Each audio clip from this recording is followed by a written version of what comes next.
Bada bing, bada boo. Aliens just never land in Central Park. They are rarely ever spotted flying above Times Square. It's a thing. It's like extraterrestrial beings just have an aversion to high costs of living and expensive real estate. But you will see a UFO flying over a cattle ranch in the middle of Montana. And the only witness to that is going to be a guy named Dale who takes a quick picture of it on his russet potato that he has now converted into a camera. And to be fair, maybe the aliens, they could be flying over Times Square and we just don't see it. But the concept of it is interesting. Why always in the middle of nowhere? Why do aliens choose to fly the routes that they choose? It's almost like if you want to go see an alien, you have to go to the middle of nowhere, where you least expect it. And for Mateo, the place that he least expects to see something out of the ordinary, out of this world, is the local pizza shop. Mateo is driving to town. It's a town called Nuremberg, and this is in Germany. It's about 2 hours from Munich. He's in the driver's seat. His friend that he dragged along for no reason other than the fact that he did not want to go on a lonely road trip is sitting in the passenger seat. They start driving, and it's towards this highway ramp where there's like a little pizza shop. It's a local pizza shop. Everybody knows this pizzeria. It's not like the most delicious pizza in the world. It's not like the hottest restaurant. It's just been around for a while, and the locals like it. As they're driving past this restaurant, Mateo glances out the side of his window, and in that exact moment, he sees something. And his friend's head in the passenger seat almost hits the dash because Mateo is slamming on the brakes, and his friend is like, what the hell is that? Mateo barely responds. He just says, quote, "Screw Nuremberg. There's something more important right now." He does the quickest U-turn he can physically manage. He pulls right up into the lot of the pizza restaurant. It's honestly a surprise that he puts the car into park because he's just flying out the driver's side door. He walks straight up to a girl with very long dark hair standing in front of the pizzeria. She looks very skittish. Her eyes are really big and she's staring at him and he's staring at her and she's staring at him. And he says the first thing he asks her is, Are you dead? What? She's staring at him and she responds slowly, I don't know. And then she runs away. Mateo jumps back into his car and he's got to follow her because she's not supposed to be here. I mean, she's not supposed to be anywhere. She's supposed to be dead.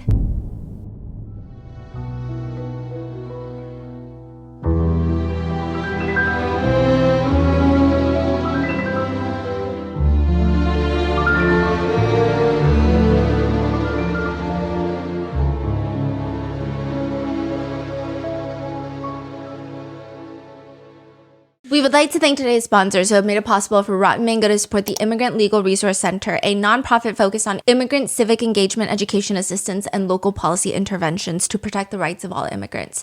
This episode's partnerships have also made it possible to support Rotten Mango's growing team, and we'd also like to thank you guys for your continued support.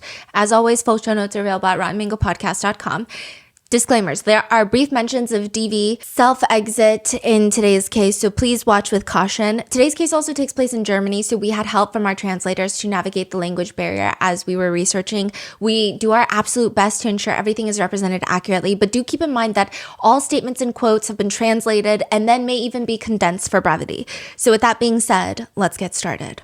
Before the dead woman even has a name, they already have a suspect. Everyone in town has pointed the finger at who they think they did it. They're tagging him in Facebook posts about the news. The dead woman found in the car, he's the one that did it. And his name is Rowan. They want Rowan to know that they think it's him before he goes down for it. I knew it before the cops did. Those are a lot of Facebook comments, which is exactly how Rowan ends up in this all gray room sitting on a small square table. The squareness is really inconvenient for him because he has one officer sitting on the left, one officer on his right. It's very suffocating. I mean, they couldn't get a bigger table. I'm sure the size is likely the intention though. Usually when the local town starts tagging, "This is the killer" in Facebook comment sections, I mean, the police have a picture of who it's going to be, and Rowan does not fit that picture. He's young, very young, early mid-20s. He looks fit. He's well-groomed. He kind of has this soft energy to him. He kind of looks like an Instagram model. I mean, not that that measures someone's morality. If anything, it probably decreases the morality. But it's just not what detectives are expecting. Especially because he came in here voluntarily. The detectives were looking for him, and he said, "I will come to you." And that is how for the next 4.5 hours, they're sitting in this gray room together on a square table, and the female detectives are sitting on either side of him. And the first question they ask Rowan is, "How are you?" He looks at them. "You know what? I feel an absolute emptiness and utter chaos inside. That's a direct quote. For the past 24 hours, Rowan says he was scared to go outside. Everyone in his phone is texting him, sending him social media posts, writing things like, "You're a wanted man. They're gonna want your head for this. You're gonna go down for this. So did you do it? Did you kill her?" So yeah, I mean, he's seen better days, okay? But why would everyone accuse him of killing the girl that was stabbed 56 times to death in the back of her car? The car was parked on a residential street. It's like one of those tree-lined residential streets. I mean, was the car parked in front of his house? Did he leave fingerprints? Why does everyone think it's Rowan? It's because the woman that was found dead is Sherry Ben Kay, but they call her Sherry, and it's his ex-wife. They met in 2015. It's kind of like one of those meet cute dramas. He's explaining to the officers. It was at a subway station. Rowan is going up the escalator and Sherry is walking down the stairs right next to it. And he says, quote, "It's a very special moment for me. I mean, I saw this girl, beautiful. Her hair was so beautiful." They make eye contact. The rest is history. But now Sherry's parents are adamant that Rowan had something to do with their daughter's death. They just know it. The detectives ask him, "Why do you think that they think you're the one who did it?" It's a really, really long story. This all starts unfolding less than 24 hours ago. 23-year-old Sherry tells her parents that she's gonna go see her ex-husband, Rowan, at Rowan's house. But by 10 p.m., she's still not home, and everyone in the family, probably everybody in the town, knows that Sherry and Rowan's relationship, ex-relationship, not good. Not good at all. So whatever they're meeting for could not have gone well if she's still not home. She's also not picking up her phone. Sherry's parents start getting anxious. They're thinking, but it's still Rowan. Like, there's no way that he could do anything. I mean, they jump into their car and they start driving the road that Sherry would have taken to get to Rowan's house. And in the middle of a residential tree-lined street, they stop the car because they're like, "Isn't that her car? Isn't that not Sherry's Mercedes?" They park the car in the middle of the road. They jump out and they start looking in the car. This is not where Rowan lives. It's like on the way to Rowan's house. So it's very weird. Like, it looks like Sherry's car. It has the same tinted windows, but like maybe it's not her car. So they stop, they get out, and the front is empty. It's a E-Class coupe, E300. It's kind of relevant because the back windows are much smaller and they're tinted extra dark. So nobody's in the front, but now they're trying to peer through the back. They're cupping their eyes. They're like sticking their face as close to the window as they can. And they're like, "It's Sherry. Sherry's in the back." They see in the back seat, there's a woman with long brown hair. She's laying just like splayed out on the back seat, on her back. She has a jacket covering her, but you can see her hair. You can see that she's just laying there and she's not moving. It's not like she's taking a nap. Sherry's parents start pounding on the window. One of them starts with all their strength, just trying to brute force open the door. It's locked. The car key isn't inside the car, which is weird because if this is Sherry's car and Sherry's inside the car taking a nap or something, would the car not unlock? By this point, it's a small residential street. Neighbors have started coming outside. They're wondering who the hell is screaming. A lot of them are angry until they see Sherry's parents and they're like, "Oh, okay, we have no right to be angry. Something bad is happening. We gotta help." Some of them are coming up trying to smash the windows with Sherry's parents. Someone tries to break in through the passenger seat. Someone's trying to crawl under the car. Like, someone's calling 911. It's chaos. And then the police arrive. They smash open the car window, unlock the car, and they create this like human barricade as they carry Sherry out of the car and immediately place her on the ground. Neighbors, the quick thinking ones, they're also creating a wall in between the police and Sherry's parents because Sherry is gone. She's drenched in blood. Her entire body is covered in punctures, stab wounds, all around her chest, neck, face. Her face looks like she's just been completely torn apart.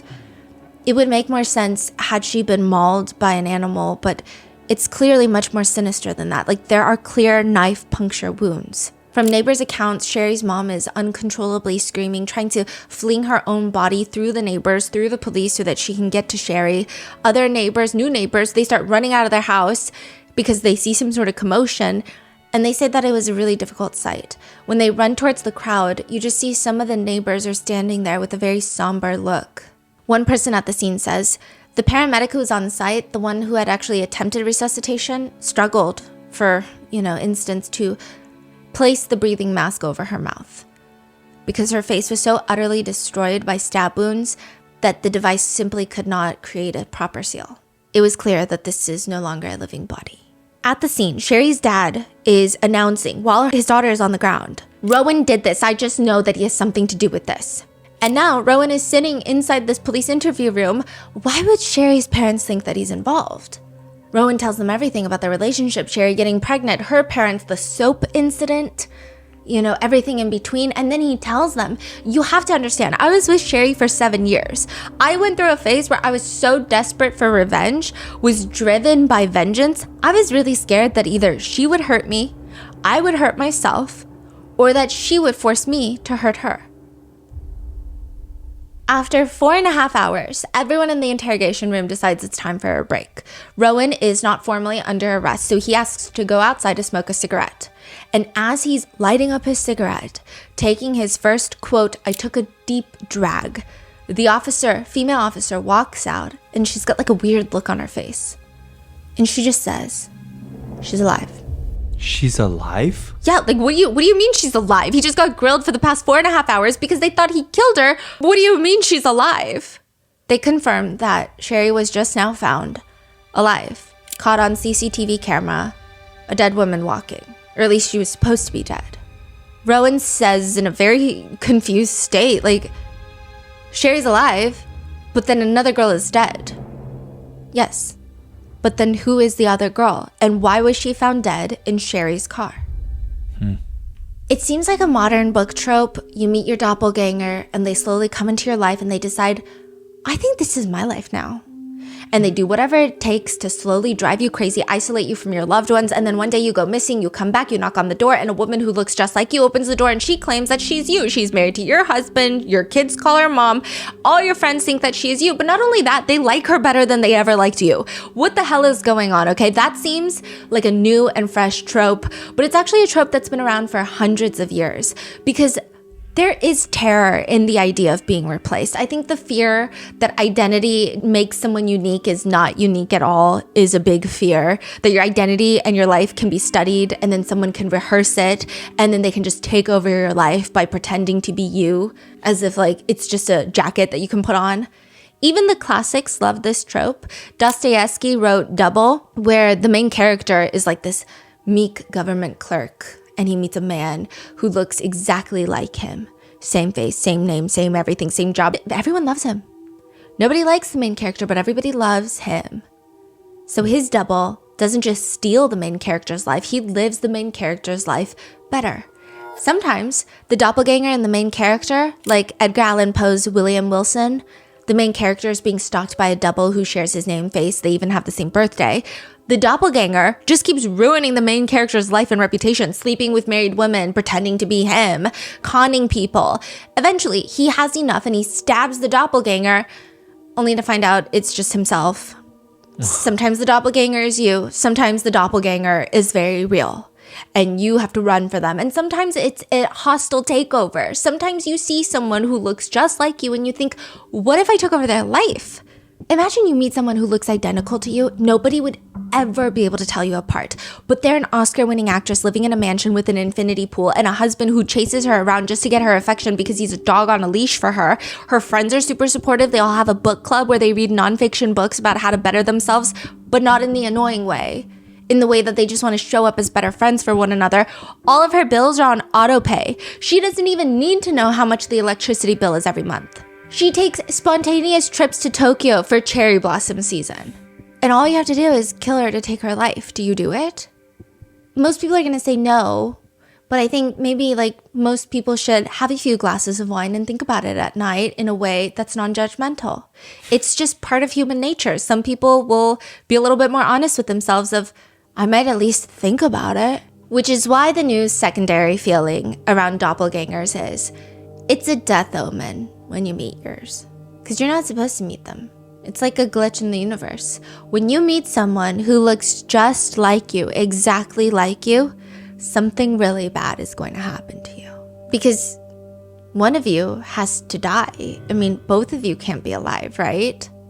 That's the omen. But what are the odds that you run into someone who looks exactly like you? I mean, it's likely very, very low. Even with social media, you have people who look similar, but I've never seen two people where I'm like, no, they could literally take over the other person's life. They're identical in every sense of the word. Their loved ones would never know.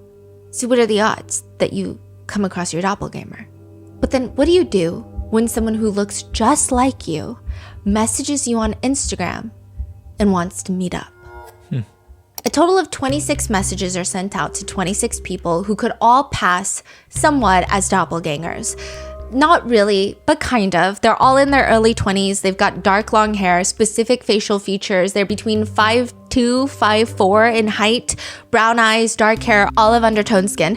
To say they look identical would be a lie. But if you take off your contacts and you take 3 shots of tequila and you sit on a vibration plate on the highest setting while everything is shaky and blurry, and you see a photo lineup of the 24 people, you could potentially mistake a few of them as being each other.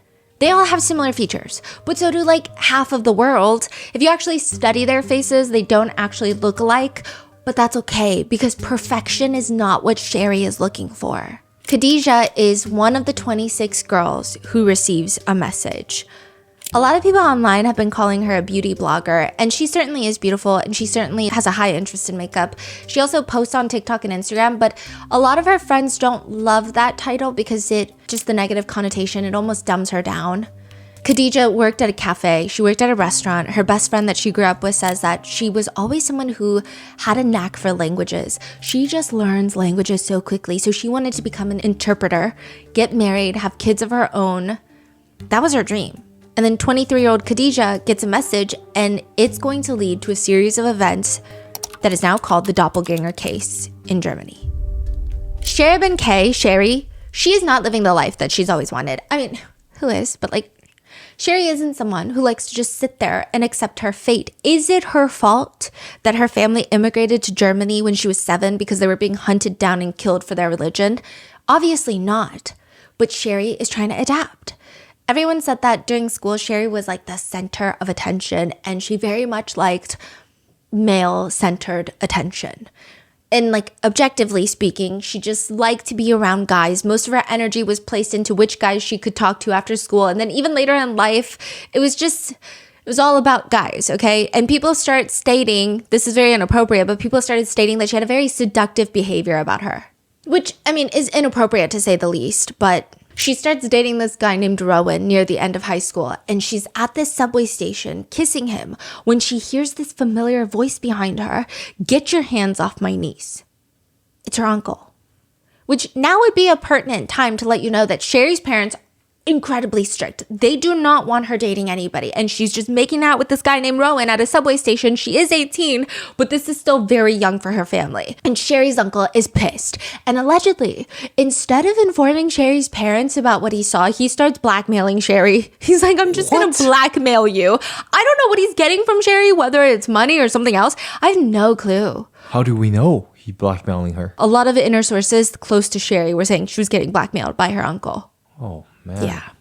Wow. But he starts blackmailing her about her relationship. Eventually, Sherry's parents, they find out regardless, and they urge Sherry and Rowan, then you guys just need to get married. If you're going to date, you're going to fucking get married. All of this only works out because Rowan is Yazidi. Yazidism is one of the oldest continuously practiced religions in the world. It's an ethno-religious faith. It's like a closed-door religion. So you have to either be born into it, you cannot convert into it, and once you leave it permanently. In 2014, ISIS launched a coordinated attack against Yazidis. The incident has been recognized by the UN as a genocide. Thousands of Yazidis were beheaded, burned alive, killed. More than that they were kidnapped and enslaved and trafficked. Young boys were forced into ISIS training camps. Young girls, some as young as 9 years old, were either trafficked or sold or gifted to ISIS soldiers. So in 2014, a lot of Yazidi believers, they fled to neighboring countries, and Germany ends up being a huge one for the diaspora. A lot of the Yazidi community had already been steadily growing in Germany, so people are like, we gotta go to Germany. 2 important things to note. 1, there is a lot of tension between older Yazidi family members in Germany and younger generations of Yazidi in Germany. Because there's a lot of complaint. A lot of these elders, they're like, we fled for our lives because of our religion. These are our traditions. We need to stand by this. We almost lost our lives for what we believe in. And then the younger ones that are born in Germany or have been raised in Germany, they're like, I just want to scroll on TikTok and date people. And a huge problem is in the Yazidi religion, you can only marry another Yazidi.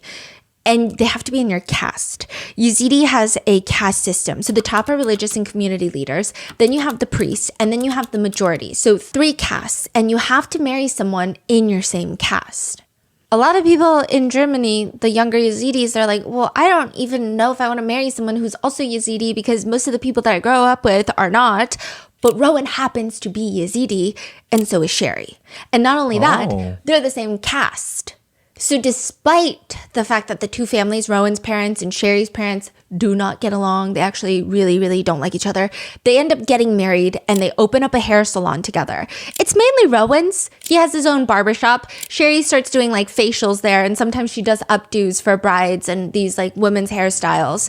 But aside from that and a few strange incidents, like Sherry breaking into Rowan's brother's house and then taking a taser to his neck and tasing him in the back of the neck and then immediately apologizing and begging for forgiveness, other than some strange incidents like that, the couple seems normal. What do you mean? What does that mean? Like that they got into a fight and she just decided to physically assault him and attack him? She felt like Rowan's brother did not like her. Okay, and that's her. So she broke into his house and tased him in the back of the neck with a taser.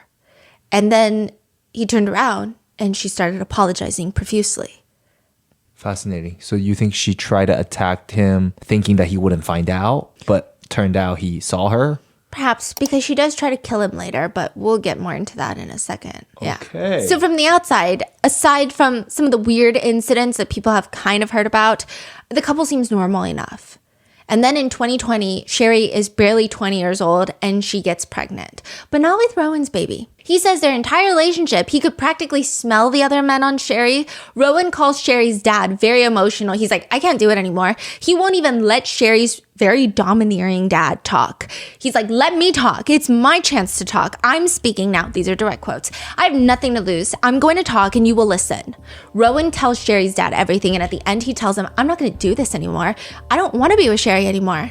أفجعنا من بوراندي لك من خلاص دماهيكات من شوابتن من واقوتي قبب لك من خلاص بردانة وخلاص. And then there's just silence. And then on the other end, Sherry's dad tells Rowan, if you abandon my daughter, it will cost 3 human lives. What does that even mean? To this, Rowan just responds, then I would rather die by a bullet from you than die a little every day with your daughter.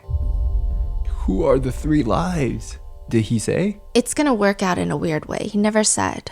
Now, maybe Sherry is so done with her life, she decides she doesn't want to live it anymore. Maybe she can take someone else's life, like all of those thriller books. Find someone that looks like her, that's living a better life than her, and then get rid of them and resume their identity. That's the plot of thriller books. But that's not what Sherry wants to do. Sherry has a completely different plan. Instead of taking someone else's fate, she wants someone to take her fate. She wants someone to die for her. And that is how Khadijah, a woman who knows nothing about Sherry, who has nothing to do with Sherry, the only connection between the two of them is that Sherry thinks that they look alike. I will say Khadijah is much more beautiful. But that's why Khadijah is found with her face bashed in with brass knuckles, stabbed in the face, neck, and chest, dead in the back of Sherry's Mercedes. Within days, Sherry is brought in and she's treated as the prime suspect of what the police originally thought was her murder. So she goes from being the presumed victim to the potential suspect. And by this point, a few things have occurred. When a body was found in the back of Sherry's car with dark brown hair, just like Sherry, her face is disfigured from stab wounds, but she's about the same height, the same weight. Everybody assumed it was Sherry. Sherry's parents went onto Facebook to post about her death, her murder, begging locals to help identify who they think that did this to their daughter, even though they think it's Rowan. Sherry's parents are telling the police that if they had to put their money on anybody, it would be Rowan. The whole town is ready to form a mob and go burn down Rowan, the ex-husband's house. Meanwhile, the authorities are quietly doing a DNA test because they still have to make sure that this is Sherry. And there's something curious. The body in the car has a small tattoo on their arm, and Sherry's parents are adamant that she does not have any tattoos. So either Sherry lied about getting a tattoo or something weird is happening. That, and people keep calling into the police dispatch trying to frantically explain that they saw a dead woman. There's a guy who's like, I saw a dead woman at a pizzeria, I swear. So the police decide to bring her the town ghost in, the victim, the suspect, we don't know, okay? All we know is that Sherry is not that hard to find. She's not deep in hiding. She's just like there all the time. And she tells the police, it's the Albanians. And the police are like, what? The Albanians are after me. The Albanian mafia want to kill me. What? Okay, so the first person that Sherry points them to is a man named Shakir. He's the one that did this. He's after Sherry. So the police go after him and they also arrest Shakir. The investigators, they start putting the pieces together. They quickly arrest Sherry and Shakir, but they still need to figure out who the body in the car is. They cross-reference with missing persons alerts in the neighboring areas, not just this town, but all the surrounding towns, and they identify the body to belong to Khadija. And I'm only saying first names because German privacy laws identify each person as just their first name and last name's first initial. So it's like Sherbin K. Once authorities figure out that the woman in the car is Khadija, they can actually start getting somewhere. They go through Khadija's phone, they go through Sherry's phone, and they find a series of odd DMs on Instagram. The first one reads, "Hey love, would you like to take part in a music video? You have very good charisma and you will be paid very well. You don't have to do much. I would be happy if you would get in touch. Best wishes." And it's like a random account that has no followers. That account belongs to Sherbin K, Sherry. Just reaching out to Khadija for a job to be part of a music video. Khadija is like, hey, I'd be up for it, but I guess it depends on the genre of music and where it is. It's a well-known artist, and you probably know them too. Okay, what's their name? Maybe I know her. And where would the shoot be located? The shoot would be in Offenburg. You definitely know her, but this would all have to be kept secret until the song is released. They tell Khadija the name of the singer, and it's a pretty big artist named Loon. So Loon has over 1 million fans on Spotify, almost 400,000 followers on TikTok, and Khadija thinks it's a secret project, so I can't tweet about it, but like I could DM Loon and ask Loon directly. And the police find all of this on Khadija's phone, and she's like, I hope you can give me an answer because I'm very, very unsure. A woman messaged me saying I'm filming a music video, supposedly for you. You know, I don't know, I'm not sure if it's fake or not. I don't want to go there and then something happens. Ich hoffe, du siehst es und kannst mir eine Antwort geben, weil ich bin sehr, sehr unsicher. Eine Frau hat mich angeschrieben, zwecks einem Videodreh, angeblich von dir. Und jetzt, ich weiß nicht, ich bin mir nicht sicher, ob das fake ist. Nicht, dass ich da hinfahre und dann passiert irgendwas. Loon responds to her, fake sister, don't go. Wow. And she responds, oh, okay, thank you. So Khadija ignores the music video request DM, but then another one comes in from another account. This DM reads, hey, good evening. We are looking for girls to test our new lasers. Would you like to collaborate? We offer permanent hair removal with the world's fastest and most effective laser, 100% pain-free. If you're interested in permanent hair removal, you can contact me at any time. We work with a state-of-the-art medical-grade laser that costs $2,500 per session. So they're saying, if you come to the salon and you get this laser treatment done and you just post about it, it's a free laser treatment. Mm-hmm. The only problem is Khadija lives 100 miles away from the salon because they give her the address to the salon. What, is it their home salon or? It's Rowan's barbershop. Wow. And it's a 3-hour trip. So the salon manager is like, well, you know, I can pick you up from your house and then drop you off at the salon, do the salon laser for you, and then drop you back off at your house. All the DMs lead straight back to Sherry. August 17th, 2022, Sherry and Shakir get into the car together. They drive and they pick up Khadija, and on the way to the salon, it's getting dark, the sun is setting. In between Khadija's house and the salon, there's like this very long stretch of woods. It's like a forest. Sherry pulls over, pretending to be lost, and she asks Khadija to get out of the car to read the road sign. And that's when Sherry and Shakir both jump out. Shakir jumps on top of Khadija and starts stabbing her. They put Khadija back into the backseat of the car, drive all the way back into town, park Sherry's car on a residential road between Sherry's parents' house and her ex-husband Rowan's house, and then they leave. Sherry and Shakir leave, but they don't flee. They don't skip town. They just kind of linger around until they're both arrested. Why don't they leave town? What's their plan? Who the hell is Shakir? And what the hell does he have to do with any of this? And why does he partake in this murder? Weeks before Khadija is killed, Sherry is going around being what one can only assume is the world's most insufferable pick-me. She's going to the bars in town, getting drunk, leaning in close to all the guys that she's friends with, acquaintances with, random dudes. Would you kill for me? She keeps asking them. Some of the guys think it's a great way to try and impress her and not go home alone. So they're like, of course I would. I would do anything for you. But they don't mean it. She knows they don't mean it. Other guys are put off. Some of them are straight up looking at Sherry and going, why would someone die for you? She says things like, I can be free forever and stay with you all the time. For most people, most normal, sane people, Sherry's reasoning that she can be free, stay with them all the time, intimate relation, it's not worth killing someone for. Except apparently Shakir. That's what the prosecutors are arguing. Arguing what? Shakir meets Sherry a few weeks before the murder. And she's like, would you kill for me? Oh. And we can be together. And he just does it. So that's why they're saying that's his motive. Yes. He killed for her. Yeah. But none of these even make sense. Nobody even has an answer for why Sherry and Shakir killed Khadijah. None of it makes sense.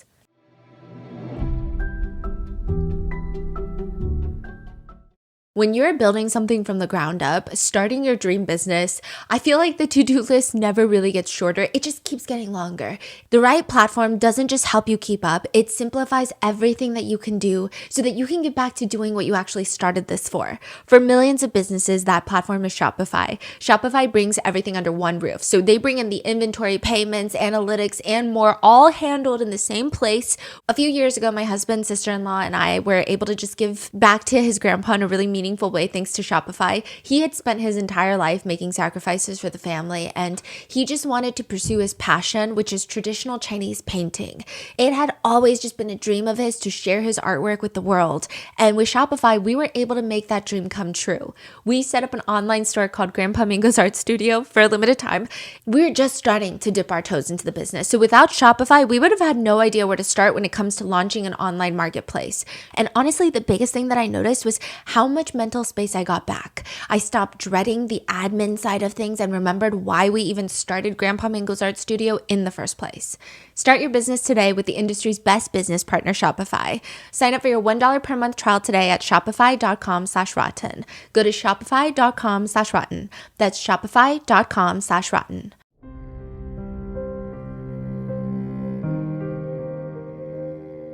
And Sherry and Shakir, they're not going to give honest answers. So naturally, people have to come up with their own theories, even the prosecutors, with what they believe happened. The very first theory to come about is the doppelganger theory. Sherry doesn't like her life. She cannot escape her religious parents. And instead of walking away and starting over or just standing up to them, she decides she needs to fake her own death to get away from them. But she can't just disappear because they will never stop looking for her. The only way to get everyone to stop looking for her is if they know for certain she's not coming back. There needs to be a body, and that person needs to look like Sherry, which is why weeks leading up to Khadijah's murder, prosecutors find in Sherry's phone, she's got multiple Instagram accounts. She's DMing everyone that looks similar, even remotely similar to her, asking if they want a free laser treatment as long as they post an exchange on Instagram. Khadijah agrees. Sherry picks her up, has her killed, and places Khadijah's body in her own car on a street that her parents are likely going to go down looking for her. They're going to find her body. They're going to think it's Sherry because Khadijah's face was so violently disfigured, and everyone's just going to assume it's Sherry because, like, who else would it be? And then Sherry would move on. What did Shakir get out of it? Probably intimate relations, love, who knows? The prosecutors are a little constantly wishy-washy about what Shakir gets out of it, but more on that later. The problem with the doppelganger theory, though, and there's a lot. The first one being, Sherry has 4 criminal defense attorneys. 2 of them are court appointed, the other 2 her parents are paying for, and her attorneys argue that everyone is being racist by stating that they too look alike and that Sherry sought out a doppelganger just by the fact that all of them have dark hair and are of Iraqi descent does not make them doppelgangers. So they're saying if they're not doppelgangers, then this whole prosecutor theory of the doppelganger murder falls apart if they're not doppelgangers.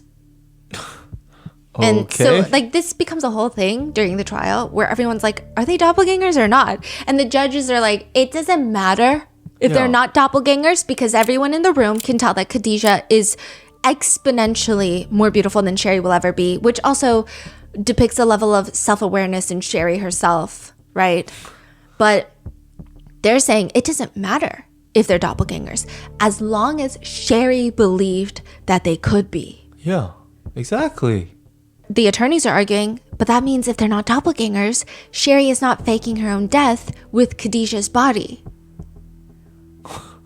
That's what an argument. The prosecutors, though, still have to prove that Sherry has motive for this theory, that she desperately needs to get away from her family, and she thinks that, like, she's crazy enough that she thinks this will work.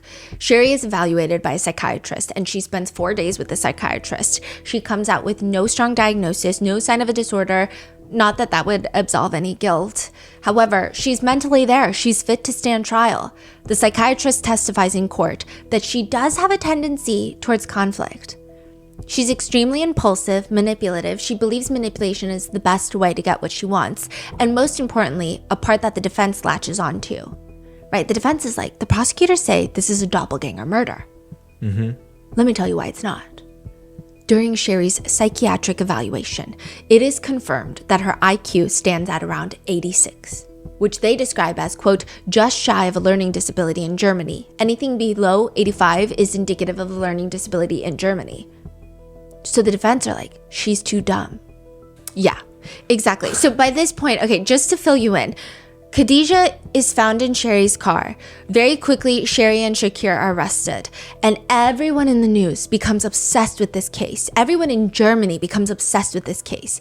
It goes to trial, and it's actually one of the longest criminal trials in recent German history, especially in this area, because there's over 100 witnesses brought in. And the confusing part is, it seems like the prosecutors kind of drift between theories of what they think happened. And everyone's just trying to figure out what the hell happened. And the two defendants, Sherry and Shakir, Sherry's always lying. Anytime she opens her mouth, you can assume she's lying. She does testify, but nobody believes her. Shakir, dead silent. Won't say a single word. So everyone's like, why would you guys do this to a random girl that you don't even know? And the only connection is you were looking for people who looked like you and you think that she looked like you. That's really the only connection. Right. Other than all the physical evidence, right? There's no clear motive Exactly. of why they're committing the crime. And so every motive that the prosecutors bring about, the defense are just trying to poke holes of like, well, she's too dumb. She's too dumb to carry something like this out. So the defense are like, she barely has a brain, okay? That's what the defense is arguing, which the prosecutors, they start arguing back. We never said she was smart. If she was very, very smart, perhaps she would have realized how horrendous this plan is. But nevertheless, the prosecutors argue the motive is there. Forget intelligence for a second. Sherry has motive. Her life is falling apart. She wants to get away. So she wants someone to take her place for her death. She wants to be dead to her family. The prosecutors bring in about 100 witnesses that testify about Sherry and Shakir, and one of the most important witnesses on that list, he went into hiding before the trial because he was terrified of sitting up on the stand. He thought someone was going to kill him to keep him quiet, is the ex-husband, Rowan. Who is he scared of to kill him? Because remember, Sherry's dad was like, 3 people are going to... Oh, the dad. That's right. So he comes in, he sits on the stand, and he starts testifying about his relationship, his marriage with Sherry, and it's not looking good. Multiple witnesses by this point have already testified that Sherry is known as a gas station groupie. It's like a thing when you live in the suburbs in a lot of places, including Germany, where you have nowhere to hang out. People just like loiter in gas stations, in the parking lots. They come in, rev their engine, they pump gas, and then they park near the gas station. They get a Slurpee and a beer, and then they sit in their driver's seat, rev their engine some more, and then hang out. So she likes to talk to guys at the gas station. You can't even Fascinating. pay me to stay in a gas station for 2 seconds longer than I actually have to. Yeah.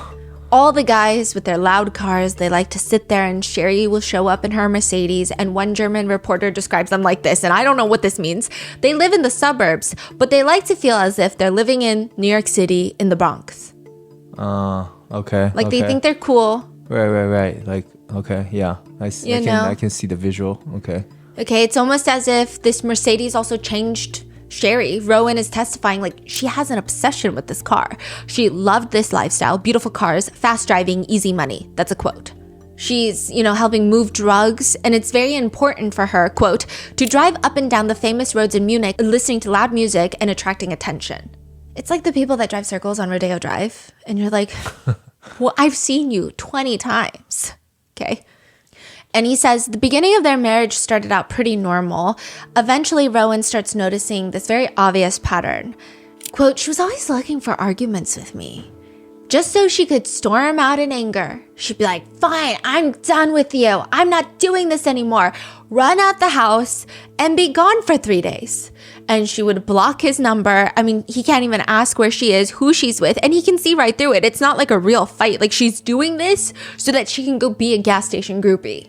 And she'll go out with a bunch of guys each time. They're reportedly all in like a criminal world. If he tries to talk to her about it, it's just another way for her to start another fight that lasts 3 days so she can go out and loiter at gas stations.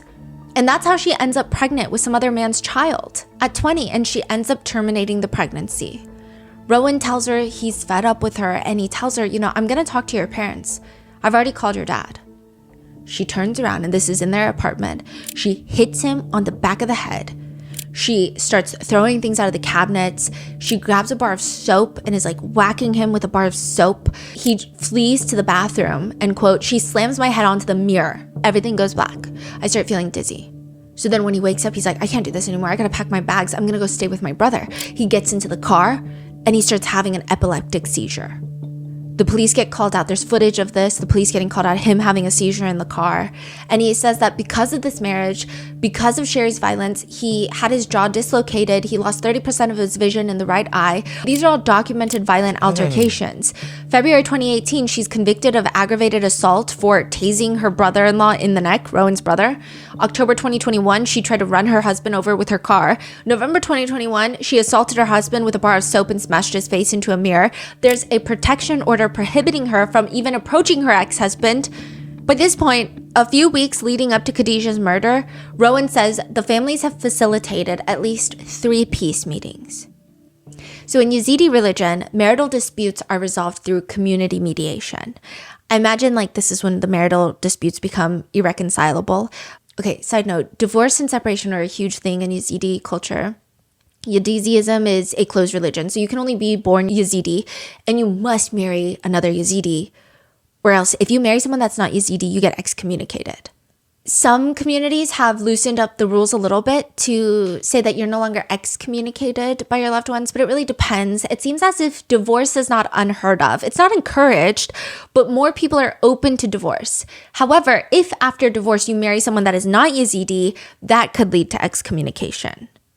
So these peace meetings, it's like when you're about to have a divorce, all the male elders from both families will have meetings and try to talk to the couple to figure out how they can resolve their marital dispute. They have 3 mediation sessions. The first 2, Rowan's like, I'm not going to do this. Okay, your daughter is like practically certified insane.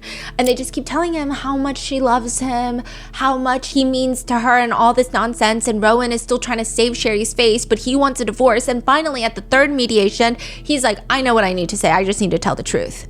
He says, if a husband says, your daughter has been cheating on me, then typically the father of the wife will tell the husband, okay, like, you decide what you want to do now. And he's like, I want a divorce. And that's the last time he saw Sherry. She moved out, moved back in with her parents. And that was a huge problem for Sherry. A lot of Sherry's friends were called in to testify by the prosecutors because the prosecutors are like, the doppelganger theory. Remember, she needs to get away from her parents. Her friends are sitting on the stand and a lot of German reporters are like, this is the most insane trial that we've ever covered in our lives. These little gas station groupies are cursing at the defense attorneys, are cursing at the prosecutors. Oh, you mean all her friends are also gas station groupies? Yeah, and all of them are sitting, like some German reporter was like, I've never seen someone sit with their legs as wide open, like guys like to pretend like their ding dong is so massive that they can't even you're saying that some of the guys are sitting with their legs are like reaching as far as they can. Yeah, in a court setting is just inappropriate. But also I think it's like interesting. At that point they're like doing splits. So these people are out here supporting Sherry. No, they're just being called in to testify and they just like snap at everyone. Oh, okay. Yeah. Yeah. Interesting. All right. So Sherry is complaining to her friends. Her friends are testifying like, yeah, I saw her after the divorce and she's complaining that her dad would only let her leave the house for 20 minutes every single day. So she goes from living with Rowan, being able to go out for 3 days at a time, be a gas station groupie. Yeah. And what's Rowan going to do about it? Nothing. But now that she's back with her very strict religious parents, after a divorce, they're in full control. They're not letting her out of the house. They're not letting her be a gas station groupie. They're controlling everything that she does, and she's sick of it. One witness said, I saw her in the middle of the road. She was like parked on the side of the road. All of her car doors were open. The trunk was open. So I was like, is she looking for something? I thought maybe her car broke down. So I pulled over and I'm like, do you need help, Sherry? Like, did something happen to your car? And she dramatically pulls something out. And there's a little tracker in her fingers. And she just tells me, my father, that son of a bitch. I guess she found a tracker in her car and her dad is tracking her. So the prosecutors are like, look, she has every reason to want to get away from her family, and she can't. Then the prosecutors bring in Rowan's brother. Yeah, where, you know, the bizarre incident where she uses a taser to get him in the neck. The brother-in-law testifies, she showed up to my house. I didn't even know her really at the time. I didn't even know who she was. She introduced herself to me as a friend of my brother. She was completely distraught. She was crying, claimed that Rowan was stealing and using drugs. And then she suddenly tased me in the back of the neck with a taser. That's their first time meeting? Yeah. What in the world? And then she ran down the stairs. Then she comes back up the stairs. He doesn't even chase after her because he's like on the ground, tased. She comes back up the stairs and said, I don't know why I did that. I'm so sorry. Please don't tell anybody. And starts profusely apologizing. And he called the... He said, I naturally went to the hospital and filed a police report. And he says, and then they got married. And then I met her uncles. The entire family is weird. They're weird. They also hated me, the brother. They just hated me. You know, one of Sherry's uncles said about Rowan's brother, we have a plan for him. Whatever that means. Yeah, they just keep saying weird things. And Sherry blames the brother-in-law, stating, he made my life a living hell for Rowan and me. He was the one who persuaded my husband to force me to terminate my pregnancy. So Sherry is claiming that she was pregnant with Rowan's baby. And Rowan was like, that was definitely not my baby, trust me. And Sherry is like, well, your brother was the one that convinced you to convince me to terminate the pregnancy. I mean, both Rowan and his brother are like, that's definitely not true, okay? Now, Rowan's brother testifies. And then the prosecutors then bring in another guy. His name is Vulcan. He gets up on the stand and he tells the judges, I'm the guy that Sherry paid to kill her brother-in-law, Rowan's brother. And everyone's like, what the hell is happening? He's like, that wasn't the original money-making plan, first of all, okay? So when I met Sherry, originally we were going to go into business together to open up a COVID testing center.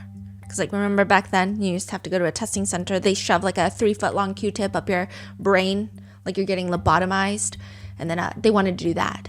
But instead, Sherry starts talking about perhaps before they do that, maybe you could kill someone first. And Vulcan is like, I should start going along with it. And the prosecutors are like, why are you going along with it? And they said, I don't know, she just seemed kind of dumb. And she had money, so he's like, I was going along with it. Sherry offers him $10,000. Kill Rowan's brother. I'll give you 5,000 euros in advance. Sherry thinks that her brother-in-law is the reason that Rowan even wants to get a divorce right now. So, you know, once he's gone, Rowan's going to be obsessed with her again. He's the one that supports this separation, so it must be his problem. The two of them, Vulcan and Sherry, they put together their approximately 7 brain cells. They come up with this masterful plan. The plan is he's going to kidnap Rowan's brother, administer date rape pills to him, change him into swim trunks, throw him into Lake Starnberg so that his death would appear to be a drowning. She tells Vulcan, all I need is photos to prove that you did murder him and you'll get 10,000 euros. 5,000 euros in advance right now. And if successful, quote, this day will be more beautiful than any other day on earth. She also sends him an 18-minute voice message where she's enthusiastically screaming, no mercy, no mercy. Make sure you shove the pills deep in his throat. They played all that? Yeah, in the trial. Obviously, the testimony from Vulcan and the corresponding evidence is damning to say the least. But her attorney tries to spin it. Her attorney says, according to my client's own statement, this specific allegation of wrongdoing presents itself in a completely different light. The claim is that a man proactively approached her, not the other way around, and allegedly offered to kill her brother-in-law. That raises a distinct set of questions, entirely independent of whether she genuinely desired the act or took the offer seriously, or whether she might have subsequently withdrawn from the plan. They said a whole lot of nothing, but they're basically trying to be like, maybe she was testing him to see if he would do it. She did give him the 5,000 euros. She did. And Volkan argues in court that he just did it to get some easy money. You know, she has money and she's also a bit stupid. That's a direct quote.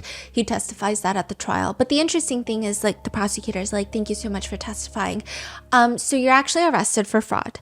Because regardless, you took money and did not deliver a service. You took money and you didn't kill someone? Yes. That's a fraud? Yes. So they arrest him for fraud. You're kidding me. They also charge him with tax evasion, which is apparently a very German thing. Like, they take tax evasion more seriously than the Americans. That's crazy. That's considered a fraud? Yeah. Maybe he tried to get a lower deal. What? Eventually, but he was, and I can't believe this. He got sentenced to, he had his own separate trial. The fake hitman had his own little separate trial, and he was found guilty and imprisoned for a year. Because, wait, how is that? I don't understand. Yeah. Wow. It's probably something in their code, like their legislation. Okay.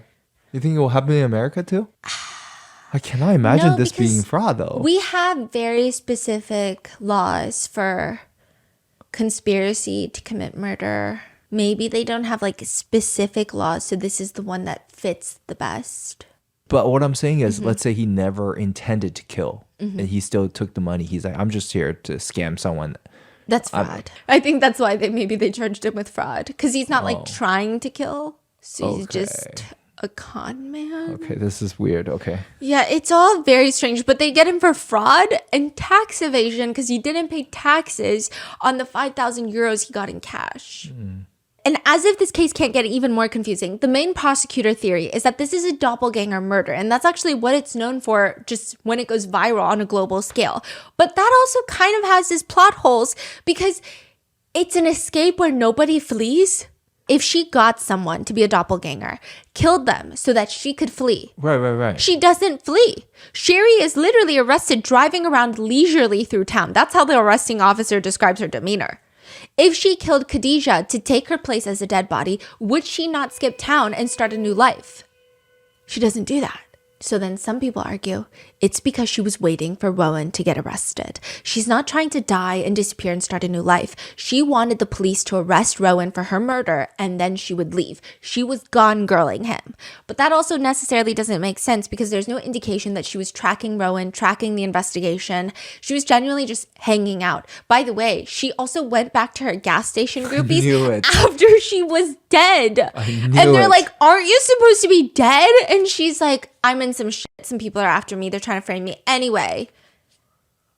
Yeah, this is, wow.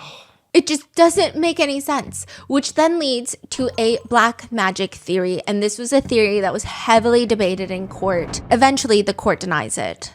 A lot of the black magic theory comes from humans doing what they do best and kind of just being idiots. So in Sherry's car, when police search it, they find two things. Two small pieces of paper folded together, one into a triangle and then another one into a square and then taped together with scotch tape and then wrapped in foil. When they're unfolded, people discover writing on them that nobody can decipher. And one of them has a picture of Sherry and her ex-husband Rowan taped to the back, but the words, no one can decipher the words. So this theory comes about that Sherry killed Khadija as a human sacrifice so that Rowan would come back to her. That's why she doesn't flee or escape town. She stays. When they ask about this paper, Sherry's like, I've never seen that before ever in my life, which is refuted by the fact that her fingerprints are found inside. Like after you unfold the scotch tape and the foil, it's like inside. Then there were news reports that Sherry had been online searching specifically for a magician. So all of this is coming together until they're able to find out who wrote this undecipherable words on the paper.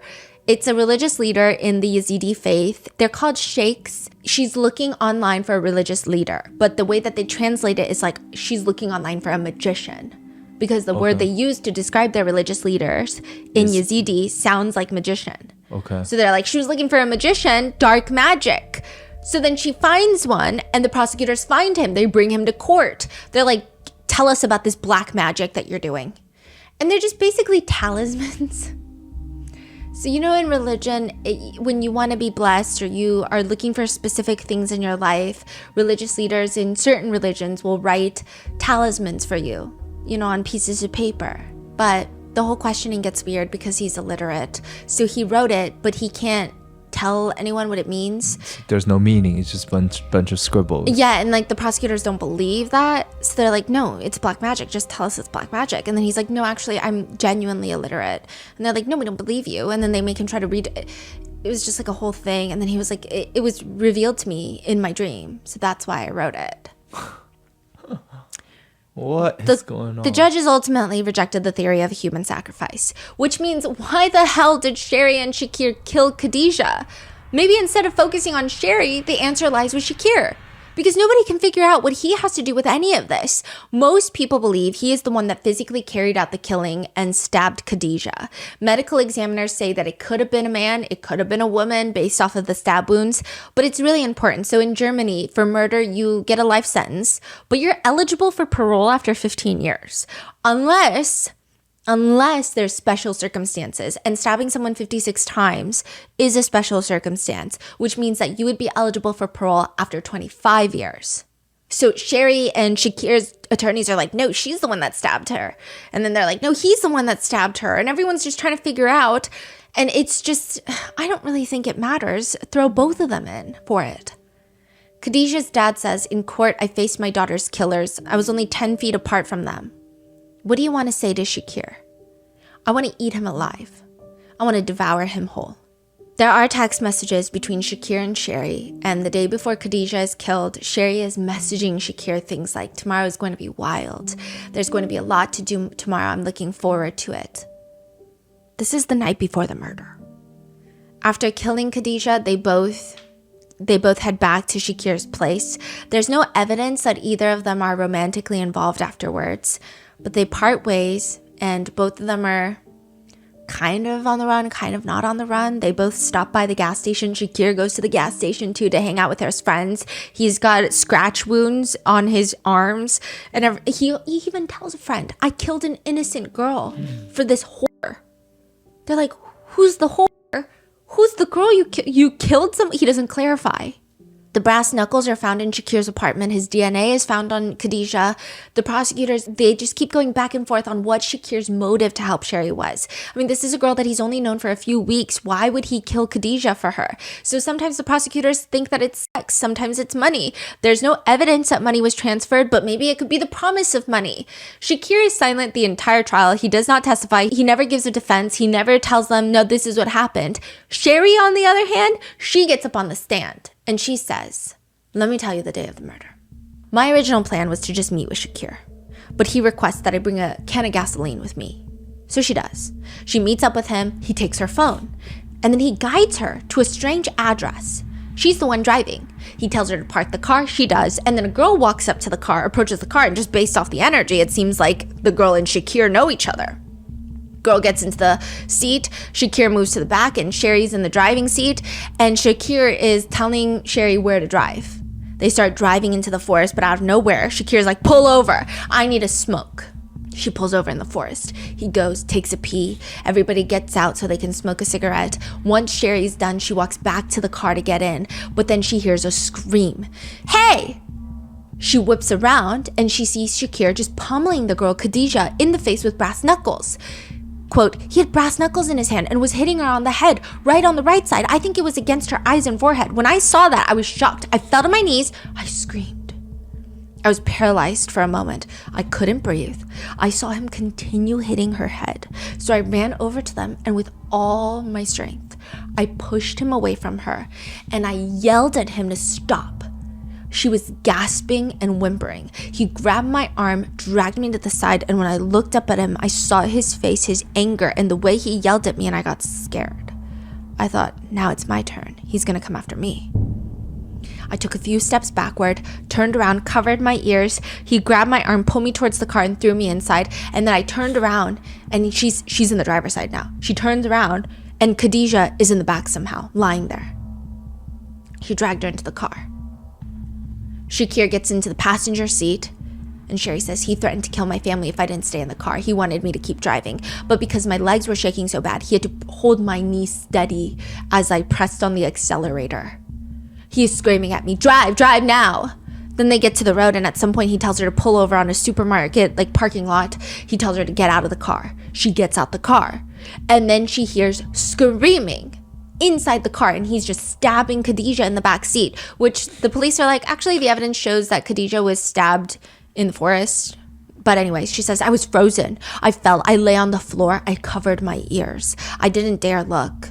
And then I looked toward the car and I could see the two of them. It was like they were fighting. She was screaming inside the car. Eventually, everything was covered in blood. He walked around the car, threw the knife across the street. He put on a fresh t-shirt, pushed me back into the car, took Rowan's jacket out of my trunk, covered Khadijah with it.